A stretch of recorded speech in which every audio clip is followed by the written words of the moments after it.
Welcome to the Watch Out channel. I'm the Haunting Hour 17, passionate about a classic, hinting at a specific time for paranormal activity and content. The video I will share today is from Multi Paranormal TV.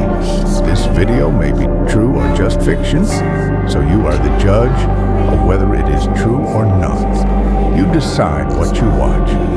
There are many more scary and horrifying incidents shared by the people involved, so be sure to watch until the end of this videos. Maraming salamat po and enjoy scary watching. Multo sa Japan.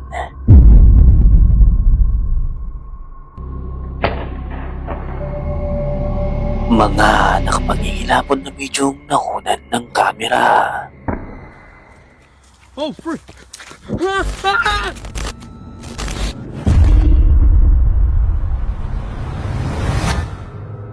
Ang mga babaeng ito ay may naririnig na strange noises na tila ba umiyak sa labas ng bahay nila.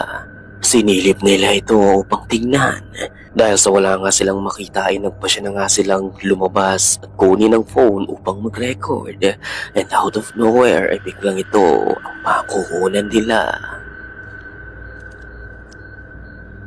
A ver, que caminemos para allá, a ver si vemos algo, pero aquí no va, porque para que nos dé chance de corretear. Aquí está cerca el circo.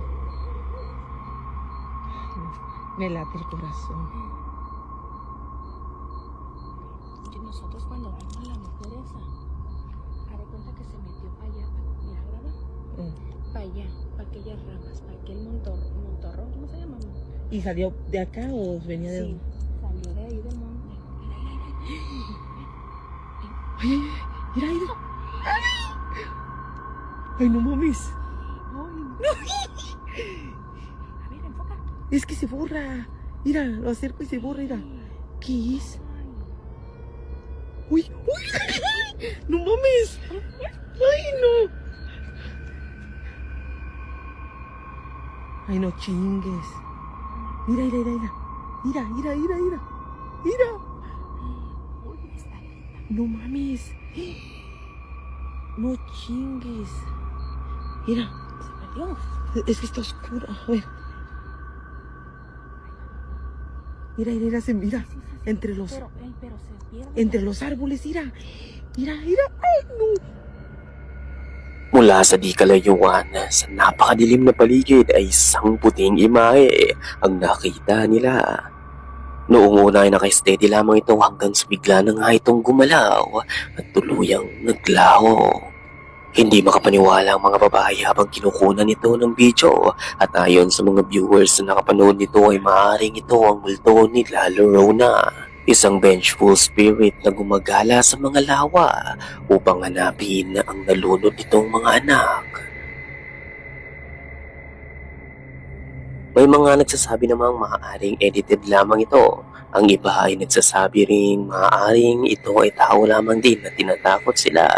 Either way, ay ano sa tingin mo, Kamulti?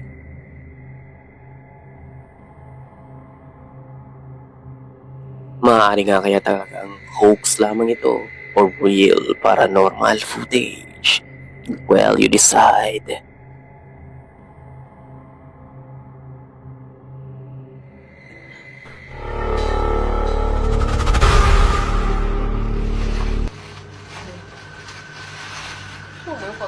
Ang video namang ito ay nai-record sa Japan at nakunan ito sa loob ng isang hospital.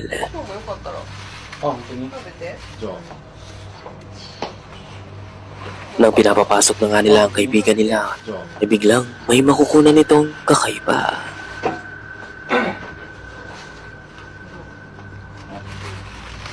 Nakita mo ba?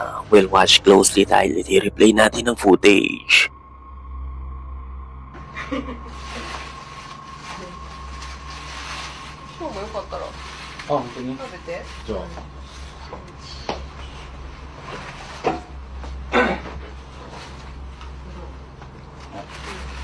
Nang mahigang Please subscribe, like, and press the notification bell. Maraming salamat po and enjoy scary watching. Uwi ng lalaki ang kamera sa pasyente ay biglang isang pale figure ang sumilip na garanting nawala.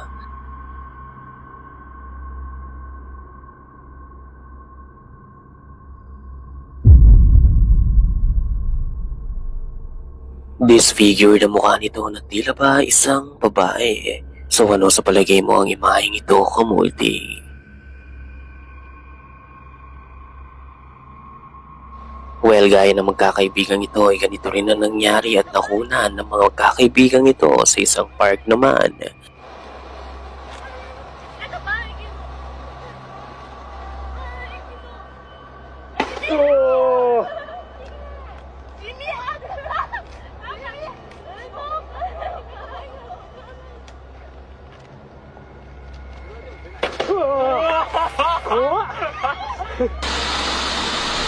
Napansin mo ba?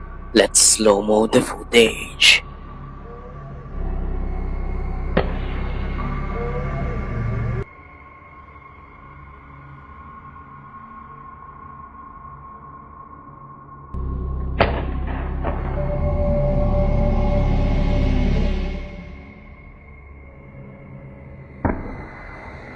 Sa unang putok ng fireworks ay isang imayang nakunan sa likod ng isang lalaki na nakatayo.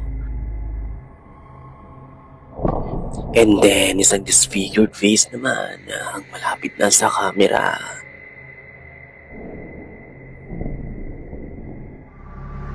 So, no, sa tingin mo ang nakunan nila, is it possible na maaaring may multo na siyang nakisali sa kasiyahan nila? Dahil sa wala masyadong context ang footage na ito, ay kayo na ang bahalang umusga kung ano nga ba talaga ang nakapture ng mga kapataang ito.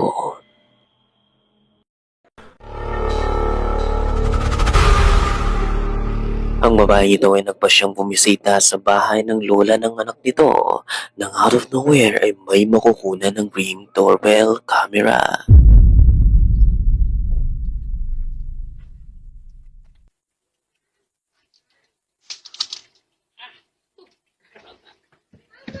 You ready to go, Grandma's? Come on. Let's go.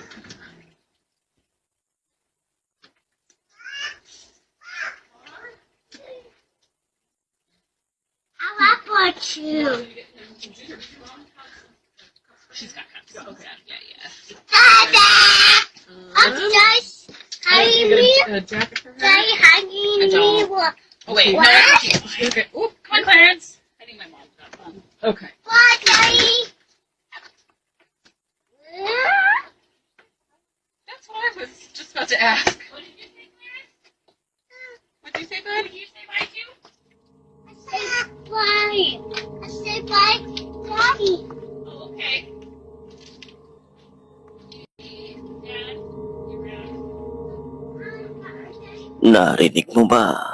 Nang buksan ng babae ang pintuan na isang disembodied voice ang narinig na nagsabi ng honey. And then makikita ang batang tila ba may nakita at lumapit rito at nagsabing, "Dad is hugging me." At nag-respond naman ito na, "Yes, I am." Say hanging me. What? Oh, wait. What? No, okay. Oop. Oh, wait. What? No, okay. Oop. But the thing is matagal nang wala ang ama ng mga bata dahil 8 months na itong pumanaw. Naniniwala ang babae na maaaring ito ang ama ng mga bata na binibisita lamang sila.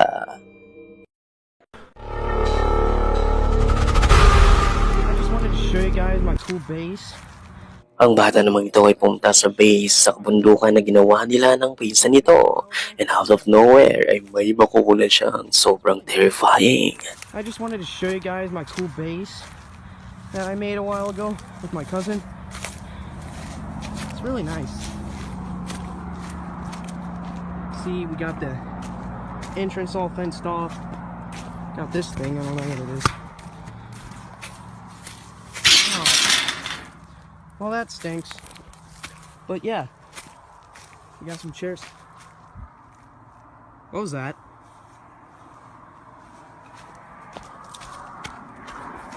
Wait a minute. I noticed that 98% of our viewers have not yet subscribed to our channel. So subscribe now for our new videos that are coming soon, and I will upload them for you every day. Be sure to watch till the end of the video, because there are many more paranormal clips waiting for you at the end. Maraming salamat po, and enjoy scary watching. Is that a cow? What is that?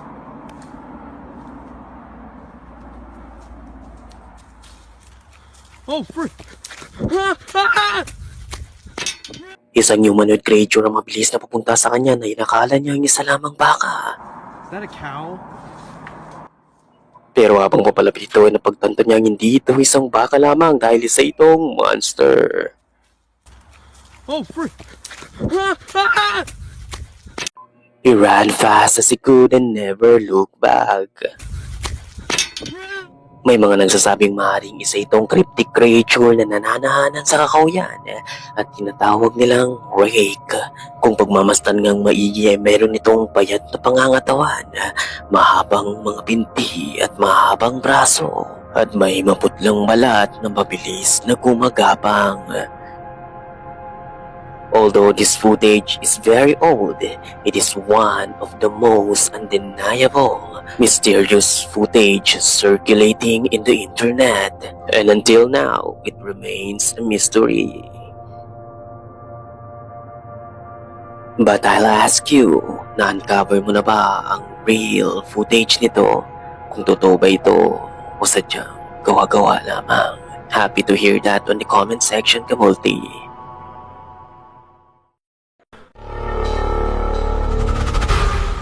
Ang lalaking ito mula sa Mexicali, Mexico ay nagsabing gabi-gabi siyang binibisita ng isang hindi matukoy na babae. Tuwing alas 3 ng madaling araw ay lagi na lamang siyang nakakarinig ng mga knocking sound sa labas ng bahay nito. Nang pagbuksan na nga nito ang pintuan ay nakita niya isang matandang nakatingin sa kanya. Sa sumunod na araw ay nagpasya na nga siyang konfrontahin ito nang bilang ito ang mangyayari.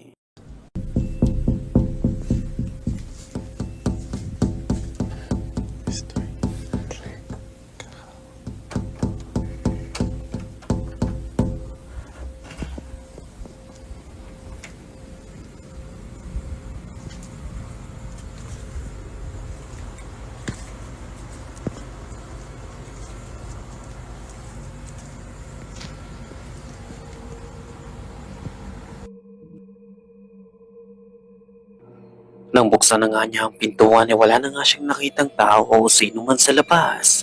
Magpagayon pa man ay nakakarinig na siya ng mga ingay sa loob ng bahay niya at nagpatuloy pa rin ang mga knocking.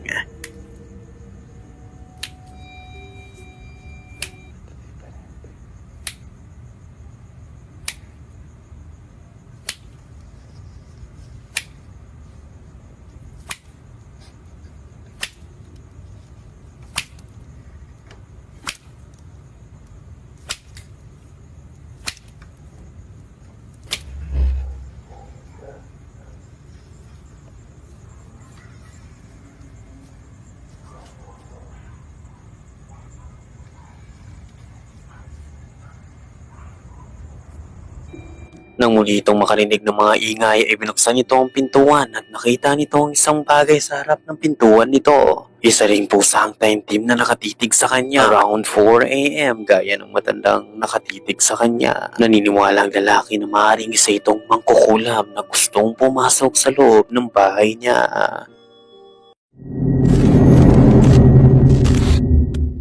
Ang video namang ito ay mula sa fourth wall kung saan nagsagawa sila ng investigation sa isang abandoned home clinic. Ang property ay pagmamayari ni Matsu at ang anak nitong si Sayoka. Kasama rin nila sa bahay ang trabahante nilang si Hirato. Hindi nagtagal ay nagsara din ang clinic. Magpagayon pa man ay palagian pa rin bumibisita si Hirato kay Sayoka. Pero may mangyayaring hindi nila inaasahan.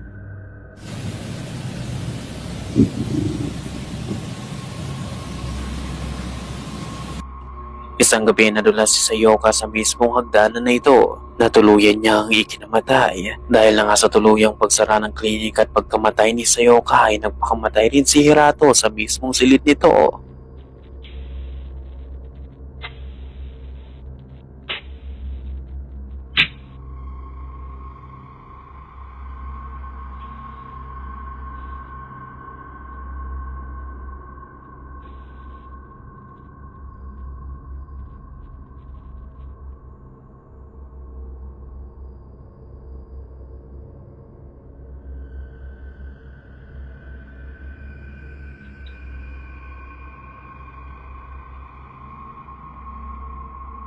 Please subscribe, like, and press the notification bell. Maraming salamat po and enjoy scary watching.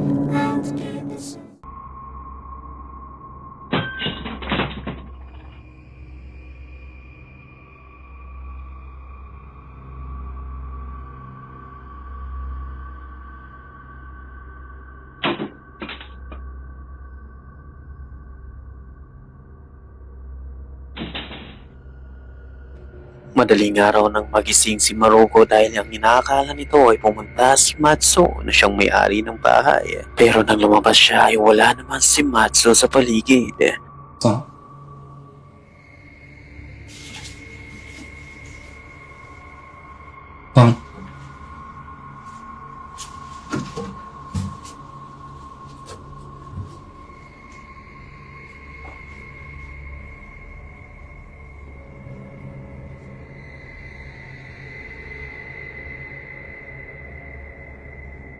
Habang nilalakad niya ang paligid ng bahay, ay naalala nito ang bilin sa kanya ni Matsu na wag itong papasok o maglilibot sa main house.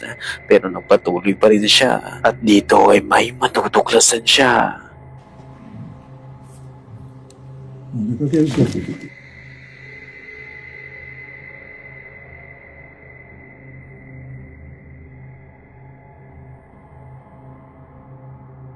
Naniniwala si Maruko na maaaring naglilibot pa rin ang kaluluwa ni Hirato sa paligid upang makita ang mahal nito. Ayon pa sa footage, namatay na rin ang totoong may-ari ng bahay at nabili ito. And 8 years later, pinayagan si Maruko ng bagong owner na bumisita muli sa bahay.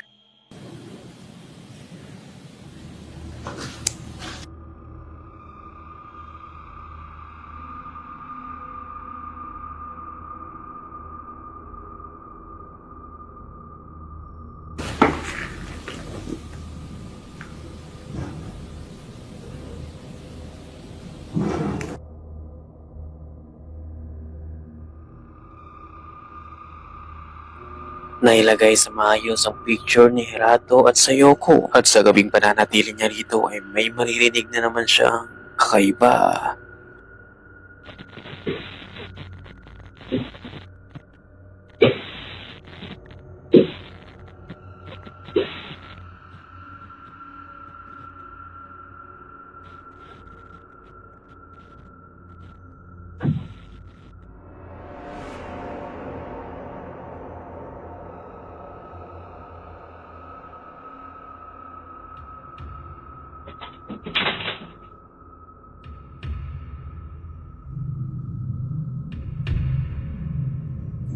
Nakarinig si Maruko at na-record ng kamerang inilagay nito ang mga ipak sa kwarto. At gaya ng na-record ng kamera niya 8 years ago ay muling nagbukas ang pintuan ng kwarto ni Hirato.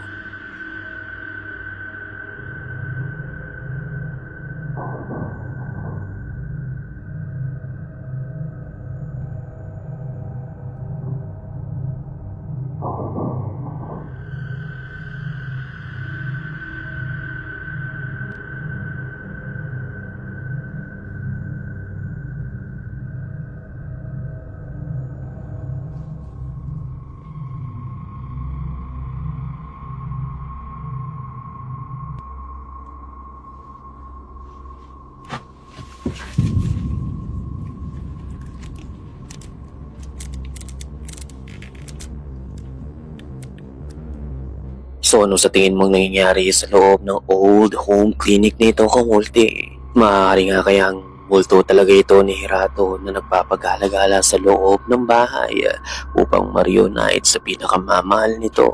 O maaaring may mas logical kang explanation sa kung ano ang mga nakunan ng camera. Either way, you will be the judge and let me know sa comment section kung ano ang palagay mo sa mga na-record niya. Ayon sa babaeng ito ng pinaka-creepiest and scariest moment na naranasan niya. Hola, niño!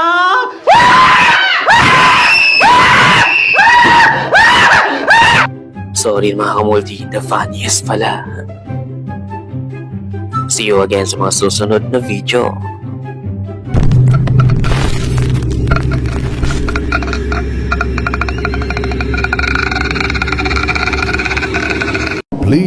like and subscribe to my channel. This is a big help to me as a content creator. To provide you with many scary, creepy, and terrifying videos, maraming salamat po. And see you again in my next videos. I'm the Haunting Hour 17.